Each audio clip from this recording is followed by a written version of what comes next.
हम सभी को पता है कि आज के वातावरण में एक अजीब सी कश्मकश है। महामारी की चपेट में आए लोग, उससे बचे हुए लोग भी एक अनजाने से डर के जीवन को जी रहे हैं। इस डर के माहौल में, वातावरण में बहुत से स्पीकर्स, मोटिवेशनल स्पीकर्स, स्पिरिचुअल गुरु, मीडिया सभी को शक्तिशाली स्थिति में टिकने की सलाह दे रहे हैं। मीडिया में सकारात्मक सोच के महत्व को, इमोशनल स्पिरिचुअल इम्यूनिटी की बात की जा रही है और हम इस बात का अनुभव भी कर रहे हैं कि इस तरह के विचारों को पढ़कर हमारे मन की सोच में, हमारे मन की स्थिति में परिवर्तन भी आता है।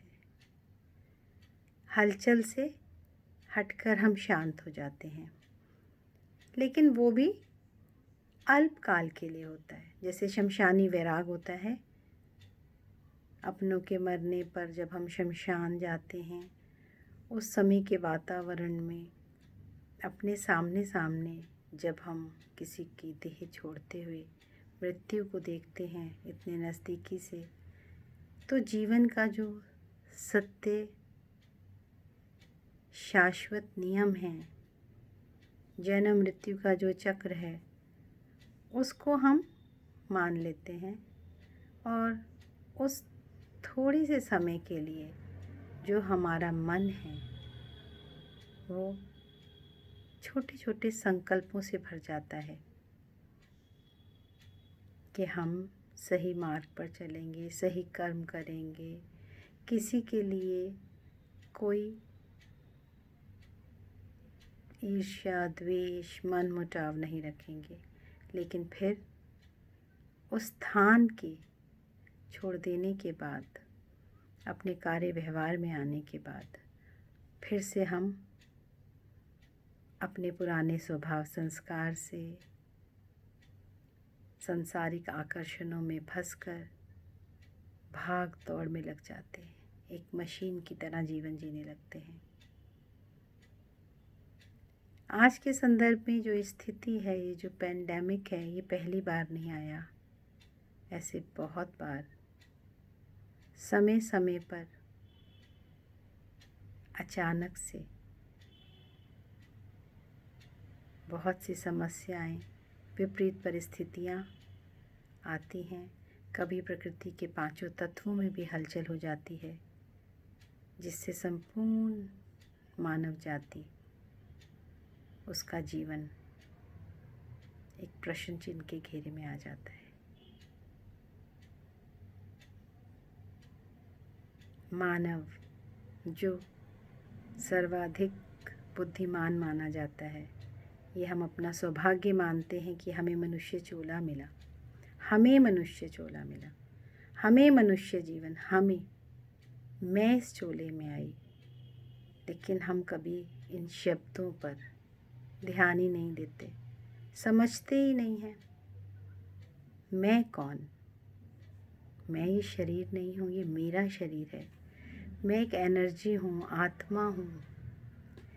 मैं इस शरीर में अवतरित हुई हूँ। ये जो सत्य है, ये अपनी सत्य पहचान है, ये कौन दे सकता है?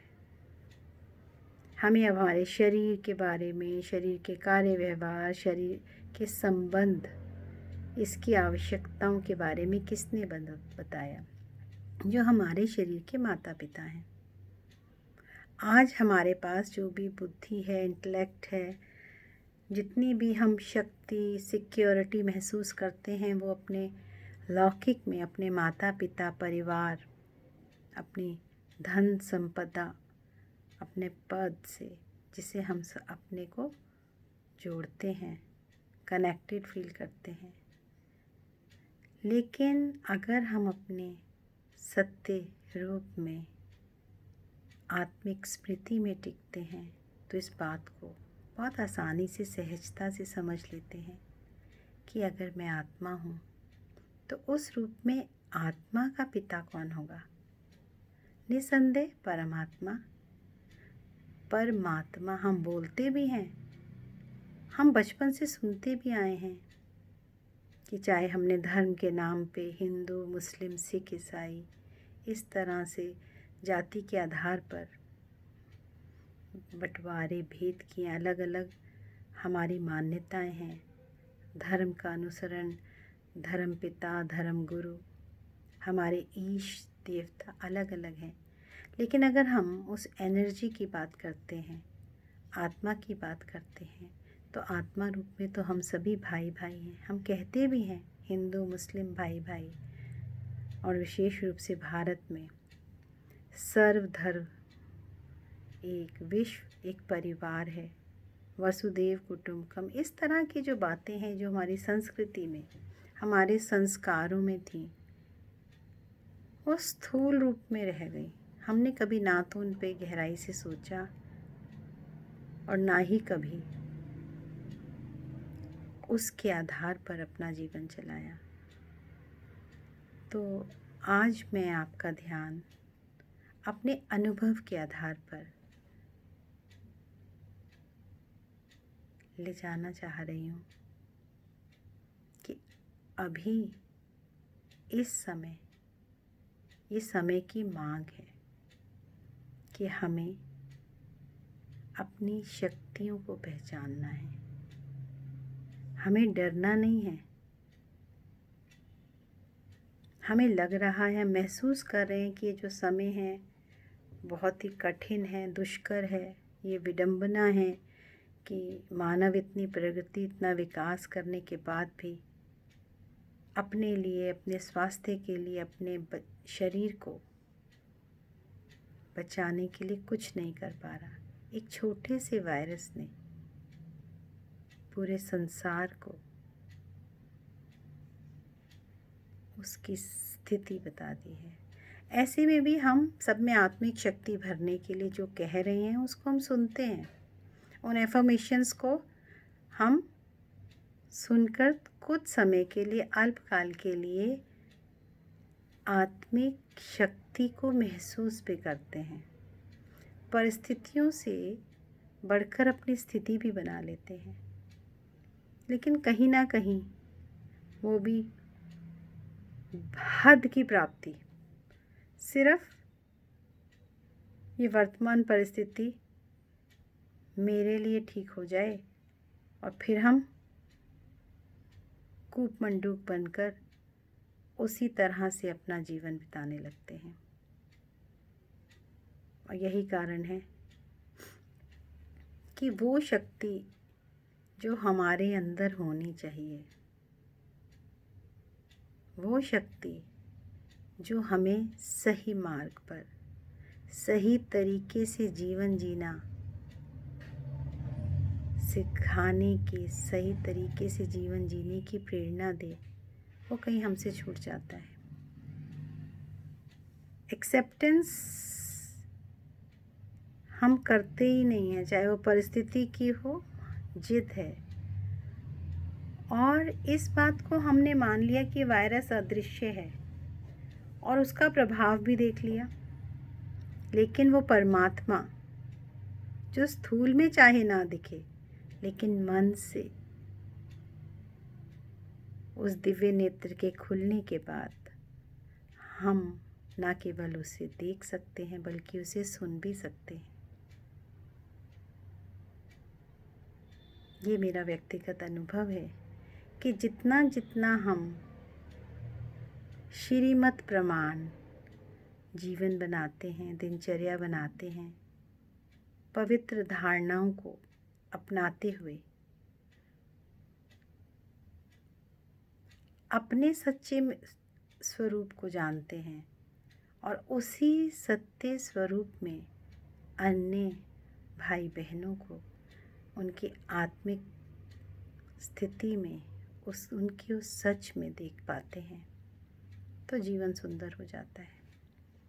और ये परिस्थितियाँ भी बहुत ही स्वाभाविक, सहज रूप से एक खेल की भांति हम पार कर लेते हैं।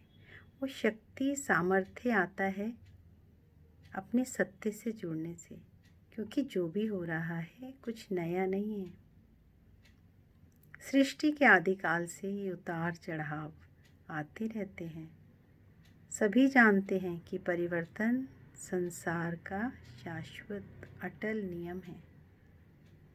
हम रोज़ देखते हैं प्रकृति कितनी नियम में मर्यादा में चल रही है। सुबह सूरज उगता है और धीरे धीरे शाम को अस्त हो जाता है, और फिर रात्रि का अंधकार, और फिर सुबह सूर्योदय। ये प्रक्रिया चलती आ रही है।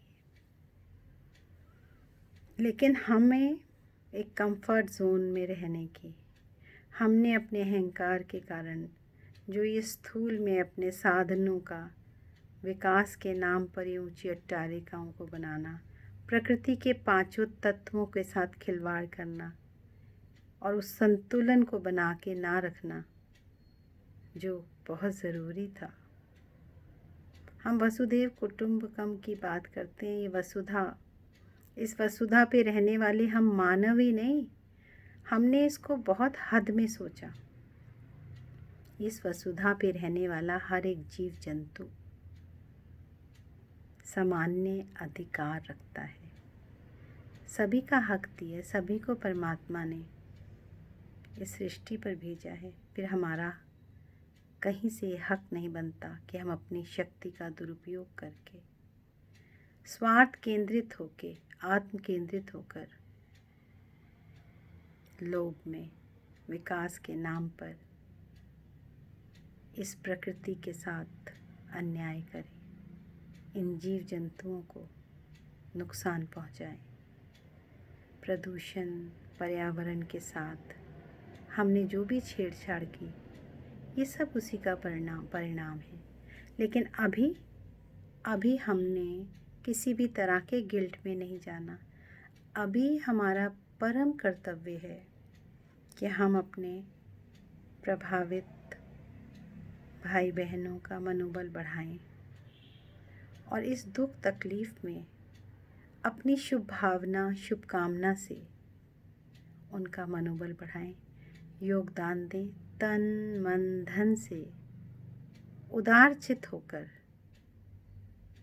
अपने सामर्थ्य अनुसार उनकी मदद के लिए आगे आएं।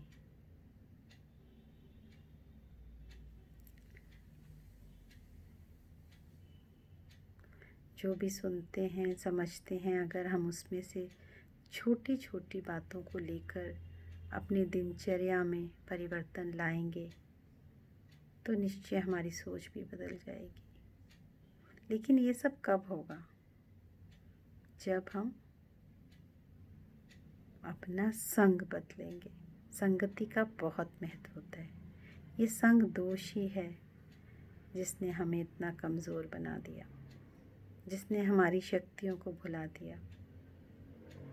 तो अब हमें ये सोचना है कि इतनी मुसीबत के क्षणों में इस वायरस ने ये भी बता दिया कि लौकिक में कोई भी रिश्ता, चाहे माँ बेटे का हो, पति पत्नी का हो, भाई बहन का हो, कोई भी नज़दीक नहीं आ सकता। शारीरिक रूप से एक दूसरे को हम सहयोग देना भी चाहें तो भी नहीं दे सकते।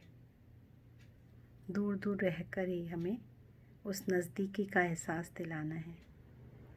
तो ऐसे समय में अगर हमारा संग उस निराकार परमात्मा के साथ है, जो हमारा अविनाशी पिता है, तो आप खुद ही सोच सकते हैं। ये बात सोचने से, कहने से ही मन में कितना उत्साह, उमंग, एक सुरक्षा कवच सा हमारे चारों ओर आ जाता है। और जब आप इसको अपने अनुभव में लाएंगे, वो अनुभव की अथॉरिटी बन जाएंगे, तब ये जीवन बहुत सुंदर हो जाएगा, खुशनुमा हो जाएगा। और ये जो परिस्थितियां हैं वो हम साक्षी दृष्टा होकर बहुत सहजता से पार कर लेंगे। तो चलो एक श्रेष्ठ संकल्प करें, अपने सच में टिककर उस अपने सच्चे पिता से मिलकर अपने जीवन को श्रेष्ठ बनाएं, दिव्य बनाएं। धन्यवाद।